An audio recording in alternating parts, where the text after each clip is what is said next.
Salut à tous, on se retrouve aujourd'hui pour un épisode consacré non plus aux Pocket Bike qui ont été une série de vidéos qui n'est pas encore terminée mais que je vais pour l'instant mettre un peu de côté pour revenir sur le projet de la Porsche 944 et sur un sujet non pas des moindres, le tableau de bord. Donc tout de suite, rénovation de mon tableau de bord de Porsche 944, ça devrait en intéresser plus d'un, c'est parti.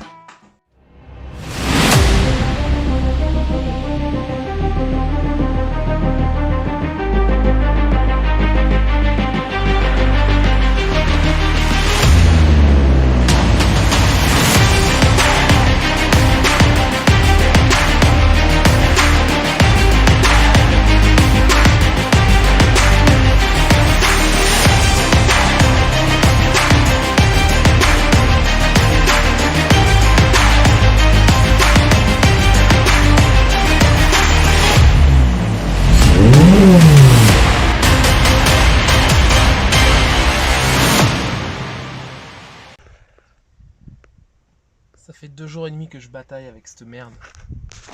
Tu vois le tableau de bord? C'est un enfer à enlever. Sur toutes les bagnoles, c'est chiant. J'ai pas prétention d'en avoir fait des milliards de tableaux de bord. Mais celui-là, il m'a bien cassé les couilles. Donc là, j'ai pas filmé le démontage parce que je devais passer ma tête dans des recoins. Te dire, j'ai dû y aller à la caméra endoscopique pour voir où étaient les vis, tu vois, tellement je comprenais pas comment il tenait le bordel. Donc là, en direct live pour toi, je sors le tableau de bord normalement.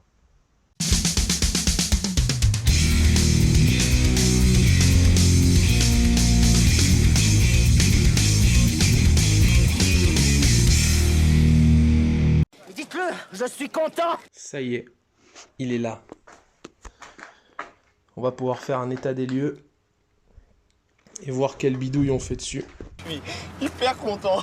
Voilà, donc j'attaque le tableau de bord. Alors j'ai déjà commencé. En gros, tu vois, les craquelures comme ça, elles remontent. Tu vois, elles font une espèce de remontée comme ça. Je sais pas si je suis clair. Enfin, moi, j'ai besoin que ce soit bien plat. Tu vois. Et ça, là, tu vois, typiquement, ça fait des rebords comme ça. Et donc ça fait chier. Parce qu'après, si je mets ma feuille par-dessus de fibre, bah, elle va être toute gondolée. Donc il faudrait que j'essaie d'avoir la surface la plus lisse. Ça, après, tu vois, le trou, c'est pas grave, je remplis avec un mastic, c'est pas un problème. Ça fait chier par contre. Donc, tu vois, du coup, ben, je me fais toutes les berges de... Tu vois, en plus, ça craque et tout, c'est l'horreur. Du coup, je me fais toutes les berges de cette merde. Du scalpel. Tu vois, pour m'éviter ces rebords pourris. Sauf que c'est long comme le cul à faire.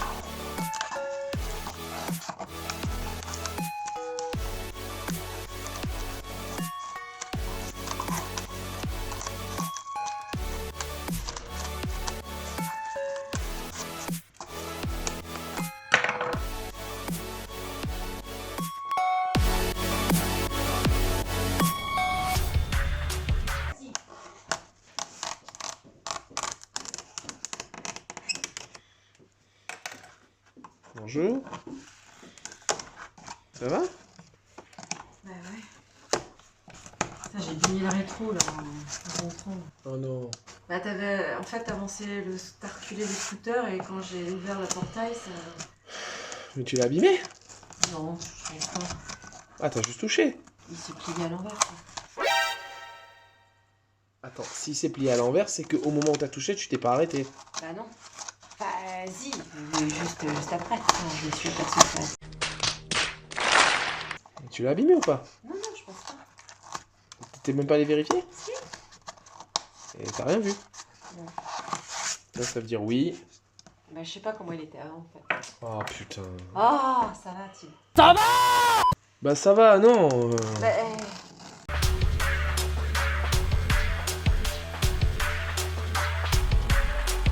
Je vais aller voir la corvette ce qu'elle a. Bah elle a rien. Si t'arrives en me disant que t'as bugné, c'est que t'as bugné.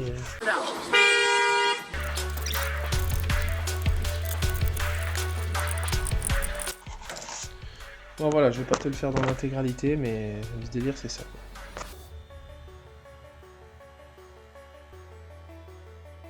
Donc voilà, tentative de réparation du tableau de bord. Bon, tu vois, en gros, tu as des crevasses, ça je les laisse. Et tu vois là, c'était des petits rebords qui montaient, tu sais, ça avait gonflé et ça montait, donc j'ai incisé. Et là je fais des pansements en fait avec la fibre sur chaque fissure. Et ensuite je vais recouvrir avec une feuille complète. Tu vois là ça avait déjà séché, c'était une expérience, c'était un essai. Ça a bien marché, donc du coup je le fais sur tout le tableau de bord et après je mettrai une feuille par dessus. Et à la Dremel ensuite je repercerai chaque trou. Et on va voir ce que ça va donner.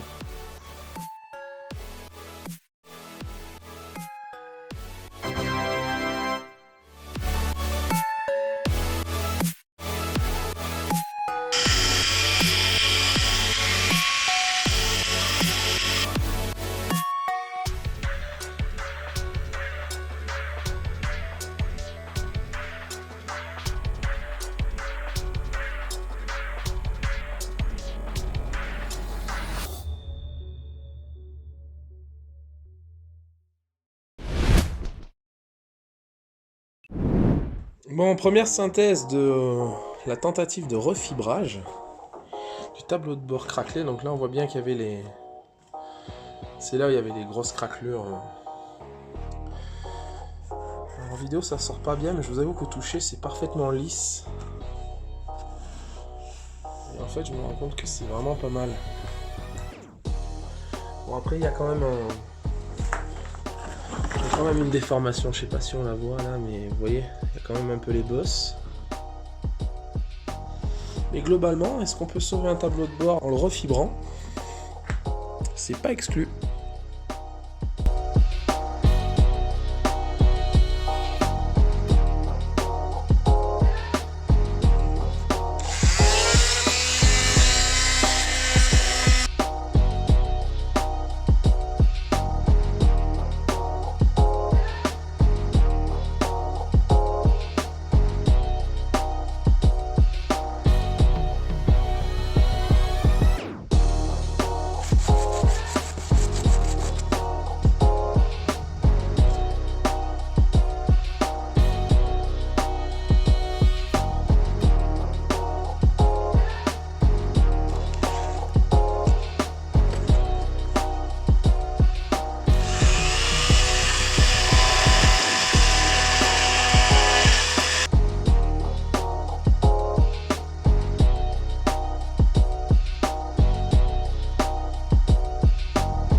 Voilà, après ponçage,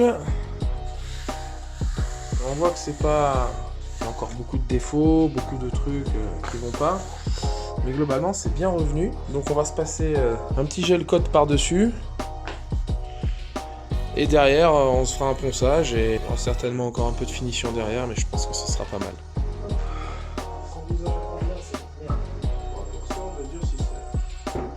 J'ai hâte d'avoir tous les connards pro de la fille qui vont me dire t'aurais pas dû prendre ça, t'aurais dû prendre le gloss, et merde. C'est quoi, j'ai mis la moitié du pot, donc je vais mettre la moitié du durcisseur. La résine, c'est une science exacte et précise. Allez, allons-y.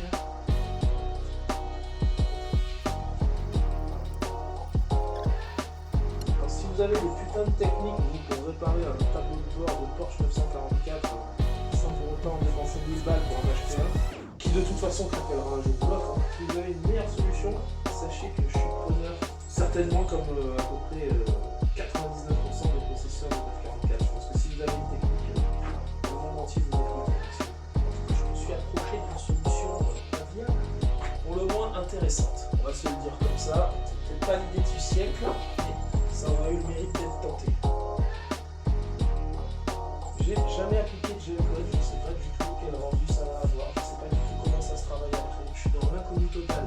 L'idée ne me paraissait pas déconnante. Non, je me suis peut-être lourdement bourré, hein. Et si tel est le cas, je compte sur Papy 911 pour vous tabasser dans les commentaires, sur les pages de pop dans laquelle vous postez cette vidéo.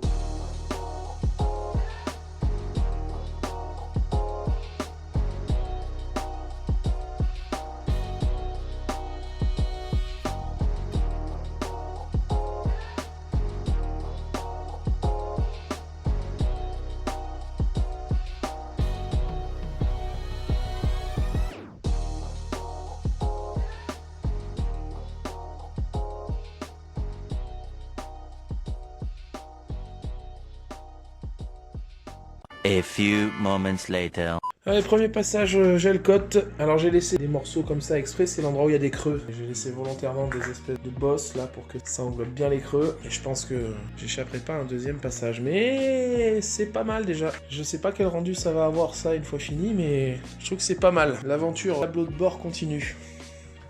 Ah, c'est un gros morceau. Donc voilà, bien entendu, la restauration du tableau de bord n'est pas terminée, j'ai encore beaucoup de travail à faire. Je laisse ça dans une partie 2, sinon ça va faire une vidéo un peu trop longue et j'ai pas envie de saturer, et puis comme ça, ça va vous forcer à vous abonner pour pas rater la vidéo suivante sur la restauration du tableau de bord si ça vous intéresse. Je vous tease un petit peu l'état d'avancement. J'ai l'impression que ça va le faire parce que c'est vraiment pas mal. N'oubliez pas de vous abonner, le petit pouce bleu, la cloche pour ne pas rater les prochaines vidéos. Vous pouvez aussi suivre l'avancement des travaux et d'autres petites infos et d'autres petites vidéos qui pourraient passer sur mon TikTok et mon Instagram que je mets en description. N'hésitez pas à vous abonner, à liker, à partager, à commenter. Ça aide au référencement de la chaîne et ça me motive dans mon travail. Et donc voilà, on se dit à bientôt pour une prochaine vidéo les copains. Ciao ciao.